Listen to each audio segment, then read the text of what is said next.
ഗൗരി നന്ദ ഏത് സ്കൂളിലാണ് പഠിക്കുന്ന മോള്? ഓക്കെ. മോളിപ്പോ എന്താ ചെയ്യാൻ പോകുന്നത്? ഞാൻ കേരള നടനാണ് അവതരിപ്പിക്കാൻ പോകുന്നത്.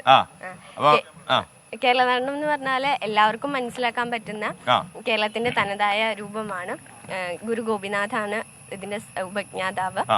നൃത്ത നാട്യങ്ങൾ ഉൾപ്പെടുന്നതും ആഹാര്യ വാഞ്ചിക സ്വാത്തികാദി അഭിനയങ്ങള് ഉൾക്കൊണ്ടിട്ട് കഥകളിയിൽ നിന്നും ഉണ്ടായതാണ്. നേരിട്ട് കണ്ടിട്ടില്ല. അദ്ദേഹത്തിന് 110 കേരള നടനമൊക്കെ ആരംഭിക്കുന്ന കാലത്തൊക്കെ അതുകൊണ്ടൊക്കെ ഒരു ചങ്ങാത്തുള്ള ഒരാളായിരുന്നു. നല്ല പ്രായമുള്ള ആളാ ഞാൻ. അപ്പൊ 10ാം ക്ലാസ്സിലല്ലേ നമ്മൾ പഠിക്കുന്നത്. അപ്പൊ അടുത്ത വർഷം ഫുൾ A+ നേടി നമ്മളെ ഏതെങ്കിലും ജില്ലാ സമ്മേളനത്തിൽ നിന്ന് കുറച്ച് പുരസ്കാരമൊക്കെ വാങ്ങിക്കാറുണ്ട്. അപ്പൊ തുടങ്ങിയാലോ നമുക്ക് കേരള നടനം? ഓക്കെ മോളെ, ഓൾ ദി ബെസ്റ്റ്. തുടങ്ങിക്കോളൂ, ഇനി ഒന്നും നോക്കണ്ട. ശ്രീദേവി തിരുമാന്താം കുന്നിൽ വാഴുമമ്മേ, ശ്രീപാദം പൂജ ചെയ്യാൻ മമ മാനസസൂനം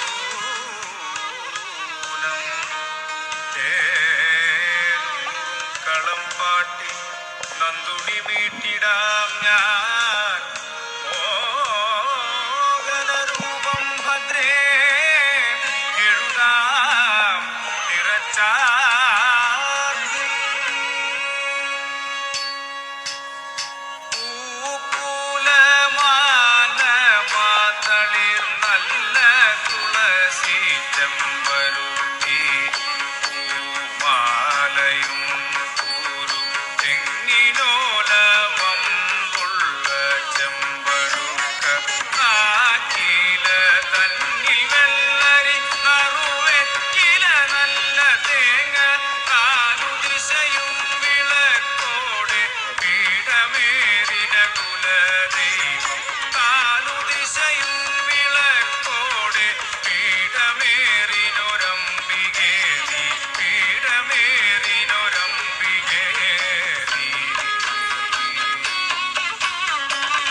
നമ്മുടെ സമയപരിമിതി ഉള്ളതുകൊണ്ടാണ് മോൾക്ക് വിഷമം തോന്നരുത്. കാര്യം അറിയോ, നമുക്ക് ഒരുപാട് വാർത്താ ചാനലല്ലേ, ഇതെന്തോ ഡാൻസ് കളിച്ച് തീർക്കുമെന്ന് ആൾക്കാർ ചോദിച്ചോളയും. ഓക്കെ, മോൾ മിടിക്കായിട്ടിരിക്കുക. Thank you. അപ്പോൾ A+ കാര്യം മറക്കണ്ട. A+ നേടിയില്ലെങ്കിലും ഒന്നുമില്ല, നമുക്ക് അത് നേടിയെടുക്കാൻ പുതിയ വിദ്യ ഞാൻ പറഞ്ഞുതരാം.